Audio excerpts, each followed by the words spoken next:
మనస్ఫూర్తిగా నిన్ను నేను స్నేహిస్తాను అంటున్నాడు. ఎప్పుడు అంట? విశ్వాసఘాతకులు కాకుండా మిమ్మల్ని గుణపరుస్తాను అంటున్నాడు. విశ్వాసఘాతకులు అంటే ఏంటి?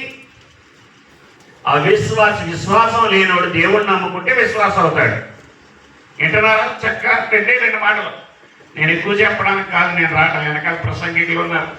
అయితే విశ్వాసం లేని వాడు దేవుణ్ణి నమ్ముకుంటే విశ్వాసం అవుతాడు. అంతేనా? అలా చూస్తున్నారు అసలు. విశ్వాసం ఉన్నవాడు విశ్వాసం కోల్పోతే ఏమవుతాడు? భ్రష్టుడవుతాడు. వ్యవసాయంలాగా అతను ఎంత ప్రయత్నం చేసినా మళ్ళా తిరిగి విశ్వాసాన్ని పొందుకోలేకపోయాడంట.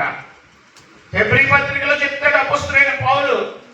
ఎందుకంటే అప్పుడు కన్నీరు విడి మనకు కలిగిన విశ్వాసాన్ని ఎప్పుడు పోగొట్టుకోకూడదు.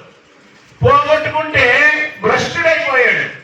ఇక్కడ మూడో మాట చెప్తున్నాడు దేవుడు. ఏమని చెప్తున్నాడంటే, ఇశ్రాయేలీయులు నా ప్రజలు, వాళ్ళని రెక్కల మీద నేను మోసుకొచ్చాను, వారిని ఎంతగానో నేను ప్రయాసపడి కన్నాను, వారి గురించి నేను ఎంతగానో ఎండకి ఎండాను. అంతే కదా, ఆయన స్తంభమయ్యాడు, మేఘమయ్యాడు, వీళ్ళందరినీ మోసుకొచ్చాడు. ఎంతో పరిశీలన చేసి వీళ్ళందరినీ కూడా పరిశుద్ధపరచుకుని ప్రత్యేకమైన జనాంగంగా చేసుకుని వీరు దేవుణ్ణి అన్నాడు. ఇశ్రాయేలు దేవుణ్ణి, అబ్రహాము దేవుణ్ణి, ఇస్సాకు దేవుణ్ణి, యాకోబు దేవుణ్ణి అని పేర్లు ఎత్తి మరీ చెప్పాడు వారి దేవుణ్ణి అని.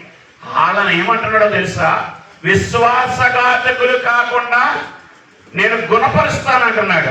విశ్వాసఘాతకులు అంటే ఏంటి? విశ్వాసులమని మనం చెప్పుకుంటూ, వాళ్ళకే కదండి మనకేని, విశ్వాసులమని చెప్పుకుంటూ మనలో విశ్వాసం లేకపోతే